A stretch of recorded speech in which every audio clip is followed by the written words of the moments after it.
They accept all of the religions. It's the whole concept is unifying people. I want to say universal. It's the UU Church. I'm trying to remember what the actual word is. It's basically their own. So they're not Christian, they're not Jewish, but they have a respect to it. So during like Sunday school, because I have my little girl, they color, I don't know, like a Buddhist drawing, and they talk about what Buddhism that is that day, and they discuss that. And like on Sunday, we were planting seeds in the garden. That's what my little girl was doing. So awesome. Yeah, right. Great idea. And we were talking about how they need to see a garden and have a pride in the garden. Well, she's already talking about going back on Sunday to water her garden and plant more seeds. I'm like, that's great. Thank you. Yeah. So, and it's, there's no judgment about being gay. There's no concept of sin, And I actually enrolled my daughter in a Lutheran school. And the reason why is because the public school had, broken glass, and both the Catholic and the public schools all around the playgrounds. And I just didn't feel comfortable about that. We've talked about education being an issue. Well, I've talked about homeschooling. It will always be on the table, especially if there's major problems happening at the school. She can come home. We'll homeschool. I won't think twice about it. She's about to turn 4, so she's going to start preschool just like 2 mornings in the fall.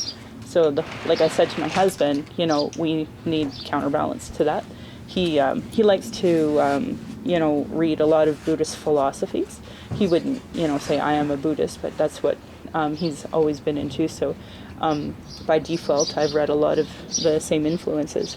So, we want to teach her, balance, and that, she likes the idea of baby Jesus just because every Christmas this baby Jesus is everywhere. So we're just trying to teach her, okay, some people believe in baby Jesus, and even I believe baby Jesus was once a baby on the earth, but the message, I don't know how corrupted that is. So let's just be conscious of the everybody's beliefs and be respectful of everybody's beliefs, and take in all the facts and then make your decision. Like, don't just all the Exactly. Christians who keep arguing with me, and every argument they have only comes directly from the scripture. They say, no, that doesn't make sense because Matthew 24:12 says, and there will be a day. I'm like, okay, Can you tell me anything that doesn't come directly from the book to prove your point? They didn't start writing the Bible. No one who was involved started writing until at least 75 years after the time of Christ, and all this kind of stuff. So think of, someone was saying, like, if people started writing about what happened with the OJ case, 75 years after the OJ case, how different would all of those events have come off? And how skewed would that all be if that was the case? And then think of that with Christianity. Same thing. Right? Exactly that. I'm going through my own spiritual thing right now with my hair. Sounds really stupid, but I found out my daughter is going through this stage of, I do not want my hair brushed. And, I tell people that, and they say, oh, well, we just cut her hair when my daughter was at that age. And I have to quickly say, no, she also doesn't want it cut. And people are like, okay, so what's the problem? Well, I respect the fact she doesn't want her hair brushed. She doesn't want her hair combed. And, dreadlocks used to be quite normal, so I have to explain to people what dreadlocks are, why those are okay. And I've had to start doing it myself so that at least people, instead of judging her, will look at me and go, oh, it's the mother. Really. And I don't mind that. That's like, awesome. Dreadlocks are beautiful. And I actually think, back to the education, back to programming, if we really had pictures of way back when, everybody would have had dreadlocks. But now we're going through this vanity stage where, everybody has to have their hair brushed, everybody has to have it a certain way. Yeah. And all of the history books show all of our, famous people, Jesus with perfectly brushed hair. And I am a firm believer, if Jesus walked the earth, he would have had dreadlocks. He was Jew. He would have had big, curly, bushy hair. Absolutely. Or that too, right? And nice. Bro.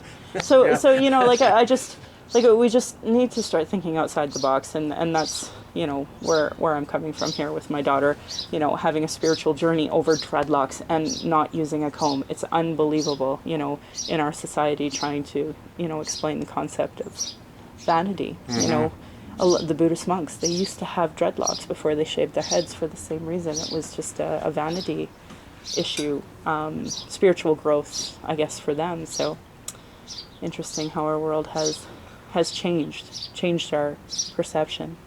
Well, the story of Samson in the Bible, right? In the first translation of it, or like the Old Testament translation, that they cut off his 7 locks of hair.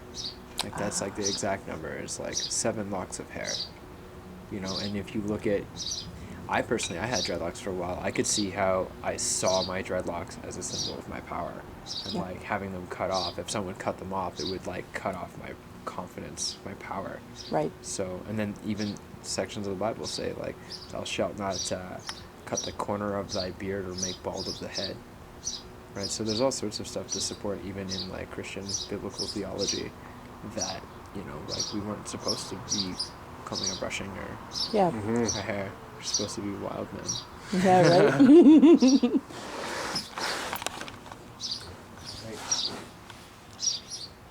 Back at her.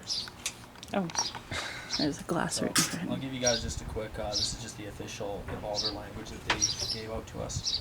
So, June Spore's Reskilling Society, and for the last 50 years, throwaway consumer culture has led citizens of industrialized societies to forget many of the basic survival skills that have sustained humans for generations.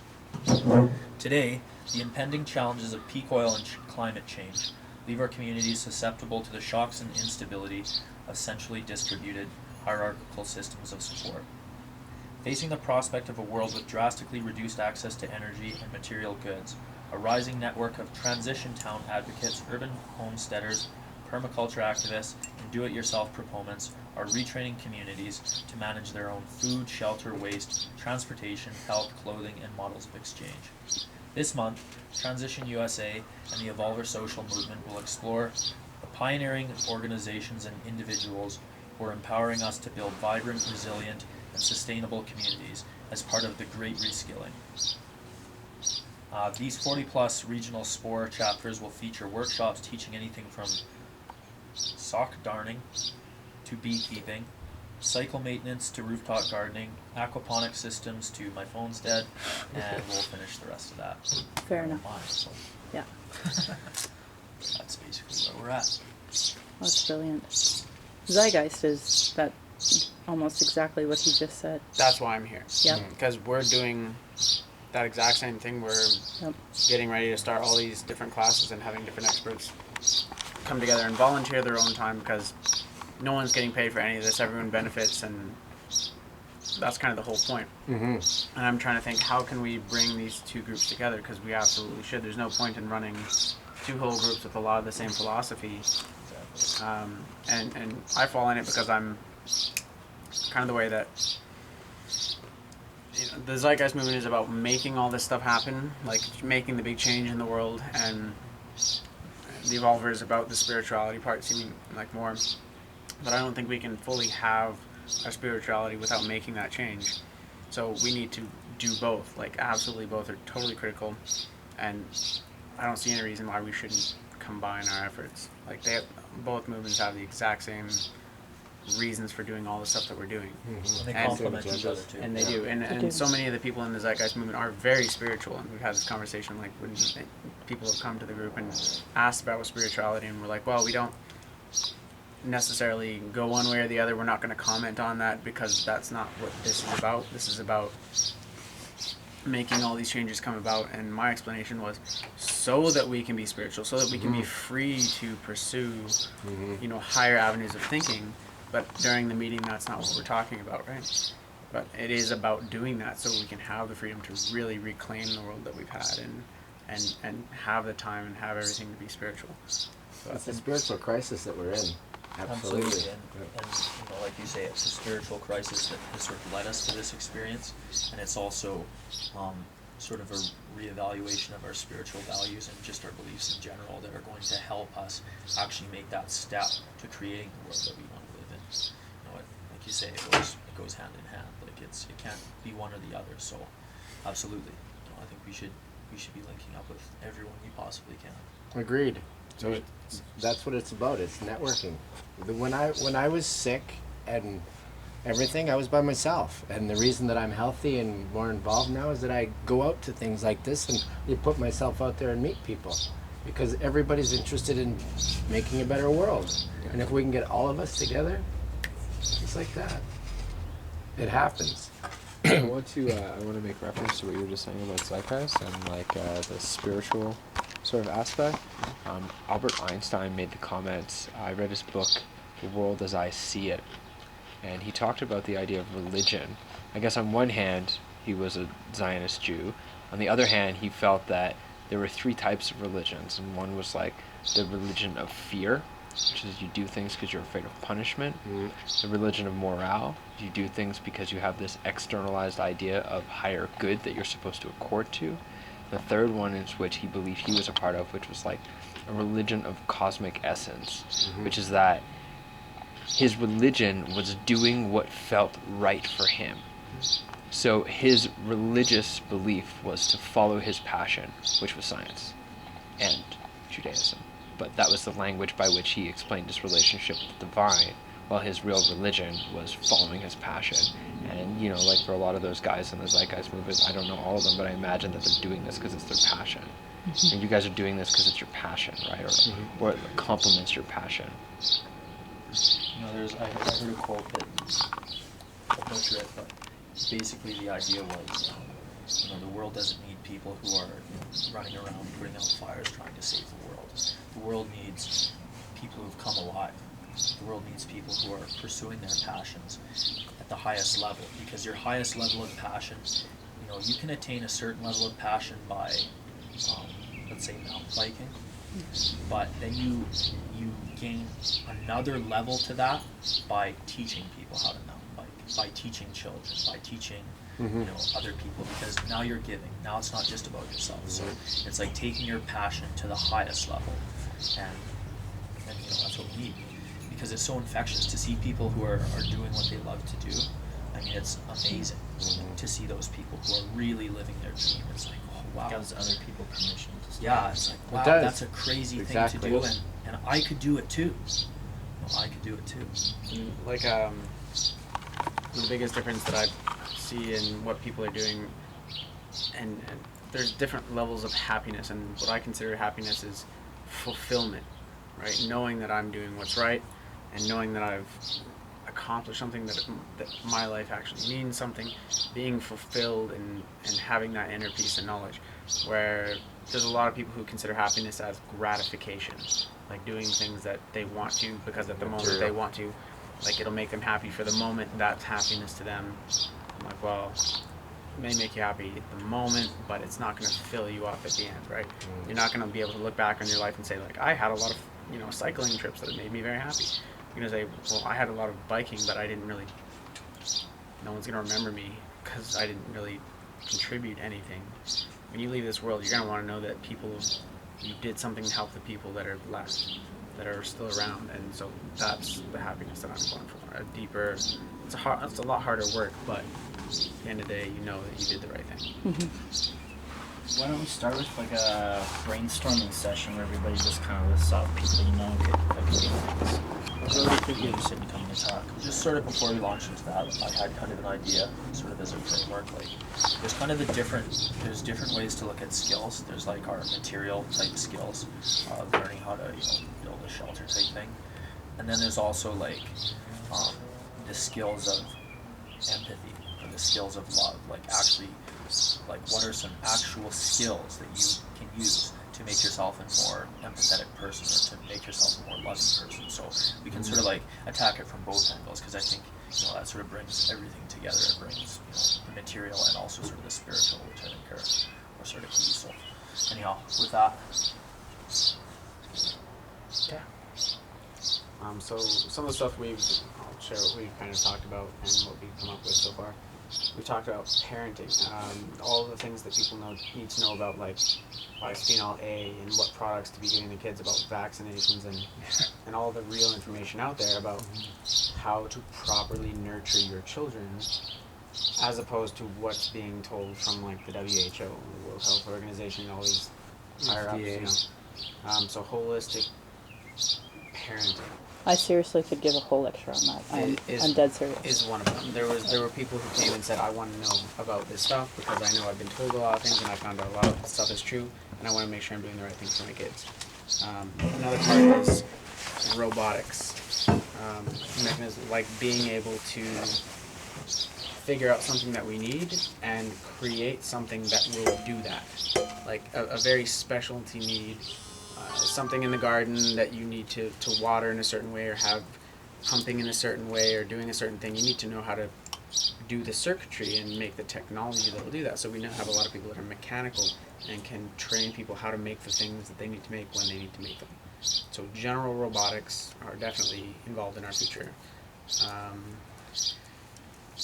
We don't work in the future. Green thumbs, Yeah. I guess back to the permaculture, you know. Permaculture is another one. Yep. Gardening, food, vegetation, all that stuff.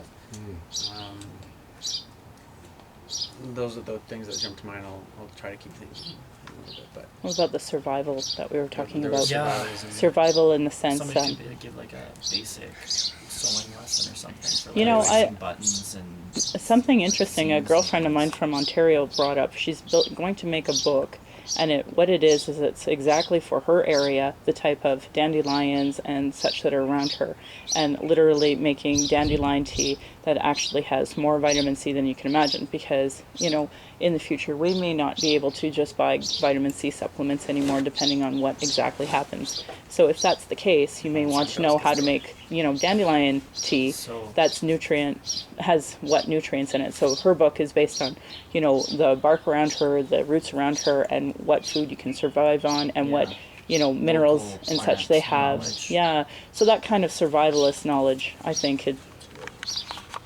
what was I gonna say? Sorry, I didn't mean to cut you off. You didn't. I was. Can I Yeah. jump in here while you're Trying to remember what I was gonna say. I know a couple people I could talk to. Like, I have a couple friends of mine. One is a clinical herbologist. I don't know if he's off on the festival circuit right now. I know that he took off a couple days ago, but I don't know when he's back. And another friend of mine named Patrick, who is also like self-educated in herbology and makes his own tinctures and stuff like this. I could also talk to a guy named Malcolm, who I am like acquaintances with, who runs the Light Cellar, who is like a chocolatier for raw chocolates, as well as amateur beekeeper. So we could maybe talk to him about like bees. I could also talk to my Reiki master to see if she'd like to come in and do a talk about energy healing and just being present. yeah, you should do 'Cause that. she's really beautiful speaker. Would you like me to contact? There's a group called Goddess Women or Goddess Mommies, and we're mommies that have, you know, gone a little outside the bubble, and we raise our children with spiritual awareness. So just more because we were talking about the whole parenting with vaccines and such. So I could just mention it to them that, you know, we're interested, and maybe you guys could get to know us. Yeah. I remember what I was going to say.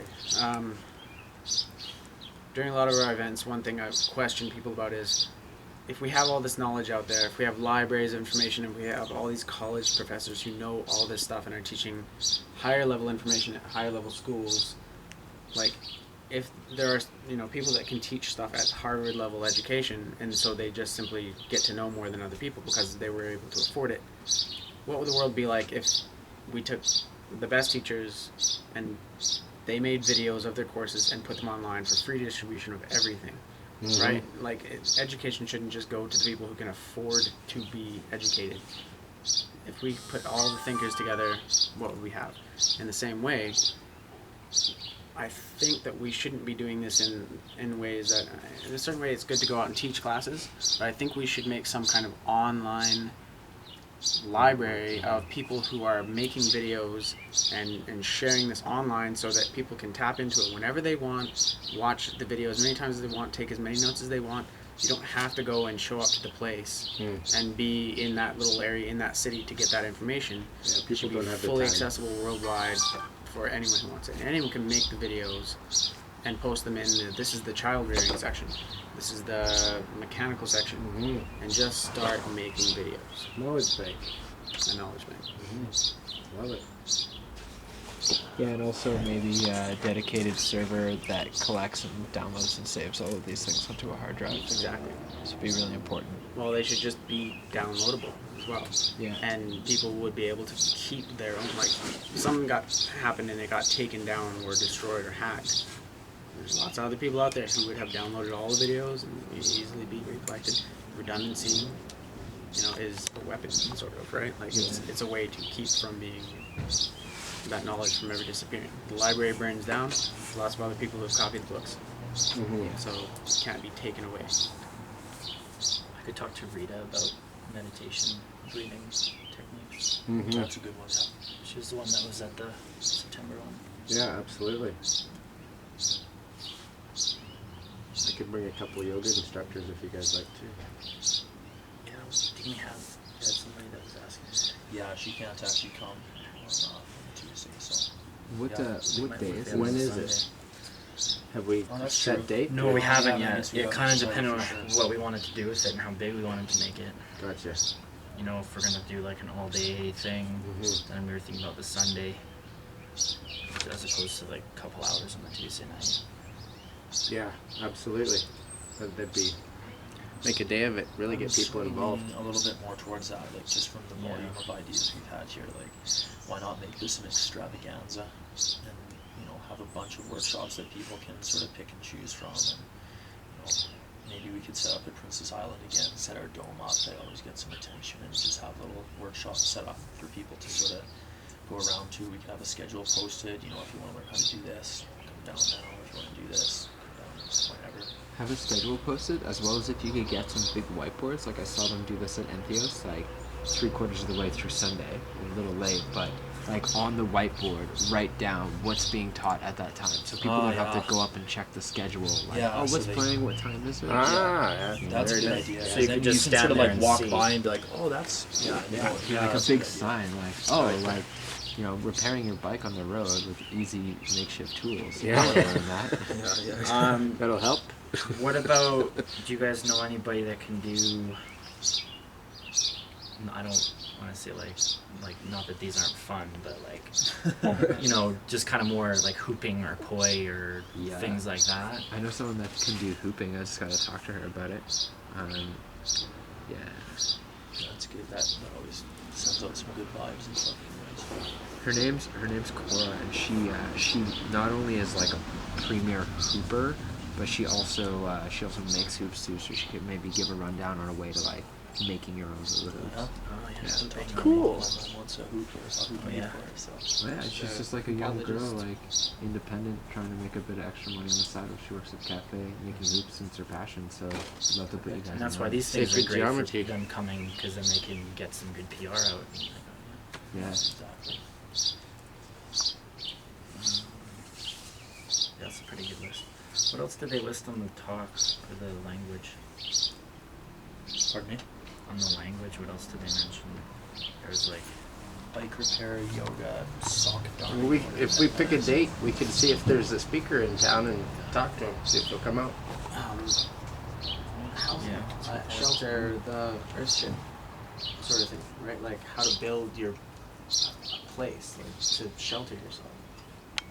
Should be in a bigger to do it properly. What materials would you use? Building walls out of bottles, that kind of stuff. do you have somebody in mind for that? Or? Well, all the Earth Chip people, Raz went and did the Yeah, the Russ whole was thing. just there for it, for And- ships.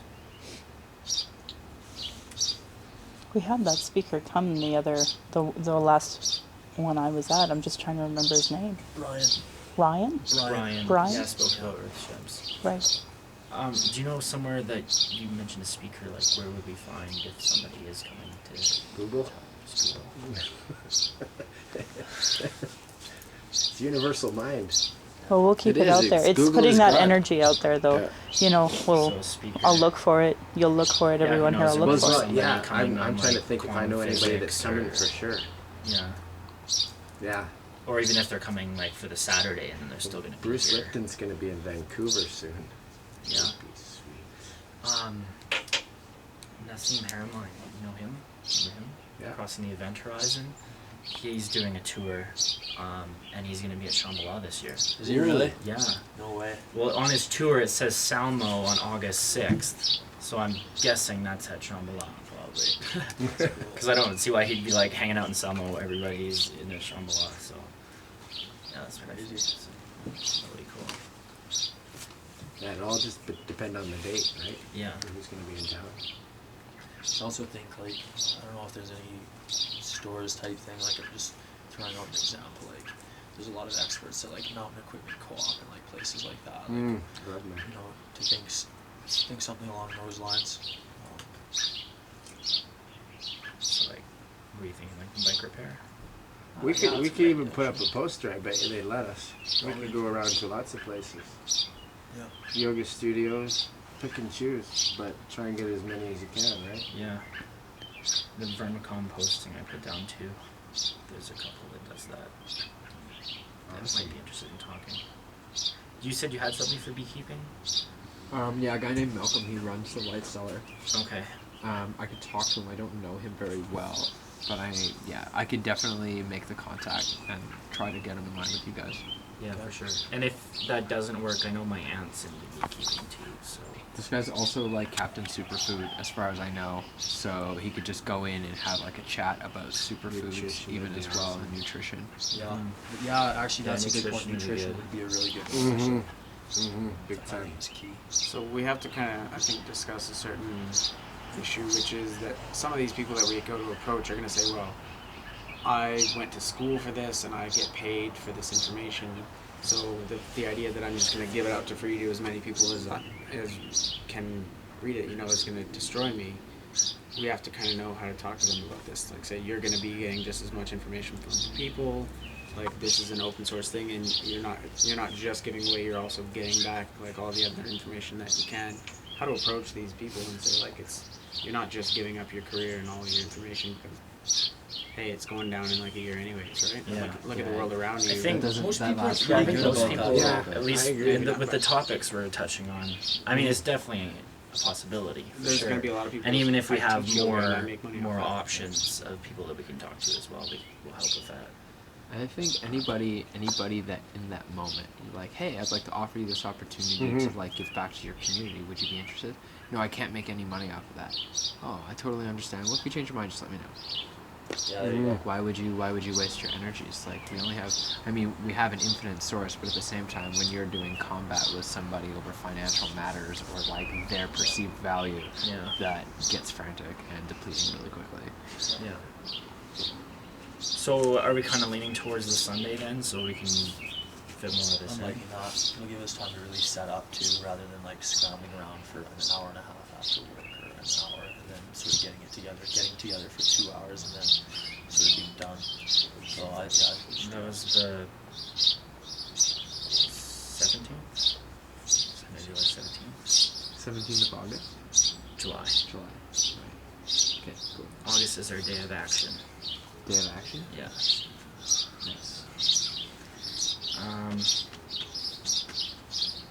Can work. So would we look Awesome. at kind of like half hour for each, or give them the option? Ask them how long they want to talk for. We'll just have 2 hours and then break it down. Somebody will be 15. Oh, I can talk for half an hour. Just give me 10 minutes, Depends what they're comfortable with. Whatever happens, we need to video it. Yeah, absolutely. Right. Right. Yeah. All the people that can't make it 10 o'clock on Sunday are just like, well, I didn't get the information because I couldn't come at that time. Yeah. Well, we'll post it online so you can go watch that. And we all start I was posting thinking it on more our about our pages. last sport actually. Like, there's a few times when I was sitting, I was like, man, this is like world class stuff that's going down here right Oh, now. yeah. Yes. We should really be sharing this. I've never felt as comfortable as I did with you guys. I've never got up and told my story like that before.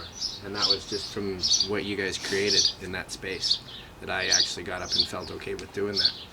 And that's why I'm here. And so that's Cool. great. Thank you. You're welcome. You know, It's awesome. it was a special night for sure. Cool. I had a thought. And it went away. Oh, there's a local shaman in town, like a college for shamanic practitioners, in a sense of like cross-cultural Marcelius Iliad sort of shamanism, or Michael Harner, and so she does like maybe she'd be interested in doing a workshop on just like a basic introduction to shamanism. That would be awesome. That was one of the ones presented at Entheos by a young guy, just being like, this is what shamanism is all about. Yeah. You know, here are some concepts that you don't need to be a shaman to integrate into your life for personal healing. So that might be a good one as well. Yeah, That's awesome. I'll You look see into her it, name. Okay. These people that we would go and talk to who would say, well, I'm not making money off of this by just giving out this information for free. We credit them and say, like, for more information, you can contact this person and go and see their class. They hold this at so and so and so. Like, we tell them, by putting this online, you will have people, we're going to credit you with this information and say you can go and see this person and go and talk to this person. They live at so and so, or they teach this class at so and so. Like, we will direct people to you through putting this out there. By putting this much out there, it's going to help you in the end, right, as well. Like, we're not just going to take and not give anything back. People will come to you if they want to pursue this. Yeah. That would be a good way to do it. I'll For see sure. if I can find if they have an outreach letter, like an outreach template letter, which basically has like a lot of fill in the blank stuff. Like, hi, I'm from wherever, I'm in Calgary. We're hosting an event next month, and the theme is Reskilling Society, and we think that you're blah blah blah, and it just sort of really. It's a great letter, and it sort of does touch on that kind of like what we give back type thing. So I'll see if I can find that. And, That'd be awesome. post it up. We could all send those out to whoever we want, right? Absolutely, exactly, and then you're not sort of dependent on us, right? That's what we want. Yeah, that template seems like a good idea. While at the same time, I think we'll touch more with like a personal. Personal, for sure, yeah. for sure. That one there is.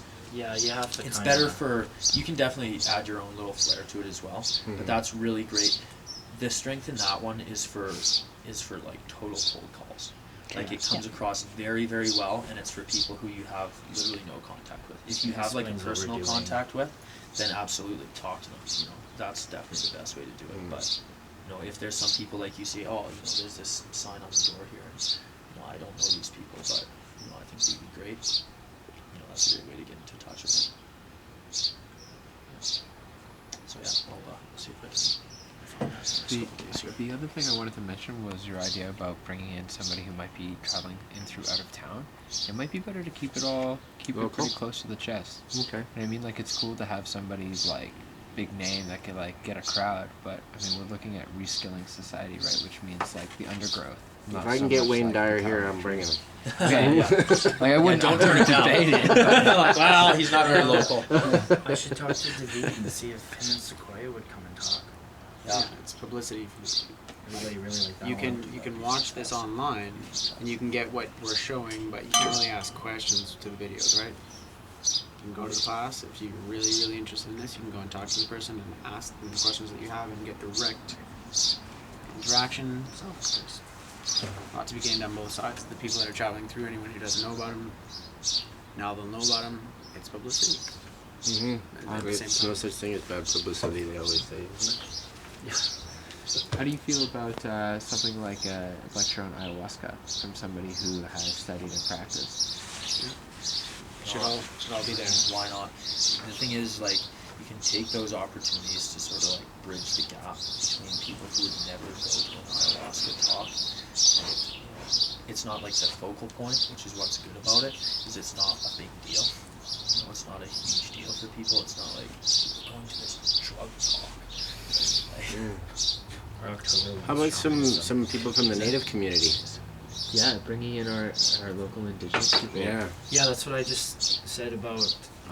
You were at the February one with David and Sequoia. You came and talked. yeah. That was Yeah. great, hey? Sequoia like changed my whole life. Yeah. We talked for 2.5 hours, and then he mentioned being a Green Beret. And like, Yeah. like what? I'm like canceling all my calls. Secretary, please hold. Yeah, that would be great. Sequoia. Yeah, he seemed really enthusiastic about coming back as well. And everybody that was there was like, go have those guys back. Yeah. Yeah, that was great. Yeah, I got a friend. I think you guys might know him. His name's Matt. His last name is 2